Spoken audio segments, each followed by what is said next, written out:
Praise the Lord. ఈరోజు Bible ధ్యానము. మన మనస్సు చుట్టూ ప్రాకారము. నీ కటాక్షము చొప్పున సియోనుకు మేలు చేయుము, యెరూషలేము యొక్క గోడలను కట్టించుము. 51వ కీర్తన 18వ వచనము.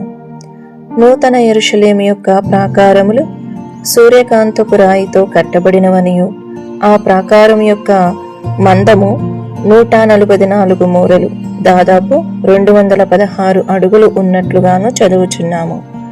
ప్రకటన గ్రంథము 21వ అధ్యాయము 17-18 వచనములు ఆత్మీయముగా చెప్పిన ఎడల మనమే నూతన యెరూషలేము మరియు సియోను అను దేవుని పట్టణమై ఉన్నాము. నూతన యెరూషలేము యొక్క ప్రాకారములకు అనేక అర్థములు గలవు. మన మనస్సు చుట్టూను అన్ని వైపులా ఒక బలమైన ప్రాకారము ఉండవలనన్నదే ఒక అర్థమై ఉన్నది.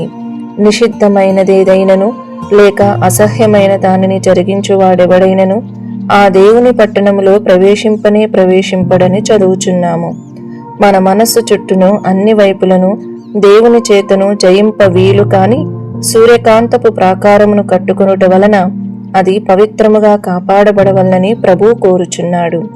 యెరూషలేము యొక్క ప్రాకారము పడద్రోయబడినదని నెహెమ్యా వినినప్పుడు అతడు కూర్చుండి ఏడ్చి కొన్ని దినములు దుఃఖముతో ఉపవాసముండి ఆకాశమందలి దేవుని ఎదుట విజ్ఞాపన చేసెను. నెహెమ్యా గ్రంథము 1వ అధ్యాయము 3-4 వచనములు. దేవుని సహాయము వలన అతడు యెరూషలేము యొక్క ప్రాకారములను తిరిగి కట్టి దాని యొక్క బీటలన్నీయూ బాగు చేసెను. ఈ విషయమునందు శత్రువుల యొక్క ప్రతిచర్యను గమనించిన ఎడల అది ఆసక్తికరముగానున్నది. సన్బల్లెటును, టోబియాయును, అరబీయులను, అమ్మోనీయులను, అజ్డోదీయులను యెరూషలేము యొక్క గోడలు కట్టబడిననియు బీటలన్నీయూ కప్పబడిననియు వినినప్పుడు మిగుల కోపపడి యెరూషలేము మీదికి యుద్ధమునకు వచ్చి పని ఆటంకపరచవలనని వారందరూ కట్టుకట్టి మమ్మును కలతపరిచిరి. నెహెమ్యా గ్రంథము 4వ అధ్యాయము 7-8 వచనములు. మనము మన మనస్సు యొక్క ప్రాకారపు బీటలన్నిటినీ మూసివేసి చుట్టూనున్న గోడలను బాగు చేసుకుని ఎడల అపవాది మిగుల కోపపడును. మనము కట్టుచున్న ఈ గోడ ఏమయ్యున్నది? ఒక భావనలో ఏమి సంభవించినను మన మనస్సు, మన తలంపులు, మన ఊహలు మొదలగు వాటిని ఏ విధము చేతనైనను అపవిత్రపరచుకొనకుండెదమను ఒక బద్దలు చేయబడిన ప్రతిష్టను మనము దేవుని ఎదుట చేయుటయై ఉన్నది.